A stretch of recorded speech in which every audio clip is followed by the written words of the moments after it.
Welcome back. दरामदी खुर्दनी तेल पर 5% तक रेगुलेटरी ड्यूटी आयद किए जाने का फैसला किया गया है। ज़राए वजारत ग़ज़ाई तहफ़्फ़ुज़ दरामदी खुर्दनी तेल की कीमत में कमी के बाइस टैक्सेस बढ़ाकर मकामी पैदावार को तहफ़्फ़ुज़ दिया जाएगा। अपडेट आप तक पहुँचा रहे हैं। दरामदी खुर्दनी तेल पर 5% तक रेगुलेटरी ड्यूटी आयद किए जाने का फैसला किया है। मुदस्सिर अली राना हमारे साथ मौजूद हैं। जी मुदस्सिर। जी, दरामदी खुर्दनी तेल पर 5% तक रेगुलेटरी ड्यूटी आयद करने का फैसला किया गया है। ज़राए वजारत ग़ज़ाई तहफ़्फ़ुज़ की जानिब से बताया गया है कि मकामी सतह पर इस वक्त जो कैनोला और सूरजमुखी काश्त की जा रही है उसकी पैदावार बढ़ाने का भी फैसला किया गया है।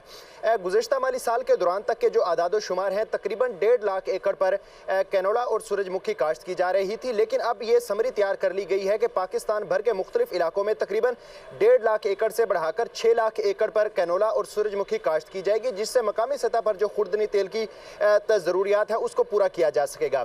इसके साथ ही ज़राए वजारत फूड सिक्योरिटी की जानिब से ये बताया गया है कि जो दरामदी सतह पर खुर्दनी तेल हम इंपोर्ट कर रहे हैं उस पर रेगुलेटरी ड्यूटी आयद की जाएगी और तकरीबन 5% तक रेगुलेटरी ड्यूटी आयद कर दी जाएगी।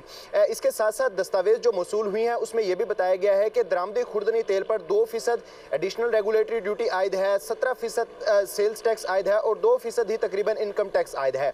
इस खुर्दनी तेल की हौसला शिकनी के लिए अब यह फैसला किया गया है कि जो इंटरनेशनल मार्केट में खुर्दनी तेल की कीमतों में कमी हुई है इसका मुकम्मल तौर पर जो रिलीफ है वो यहाँ के आपका बहुत शुक्रिया।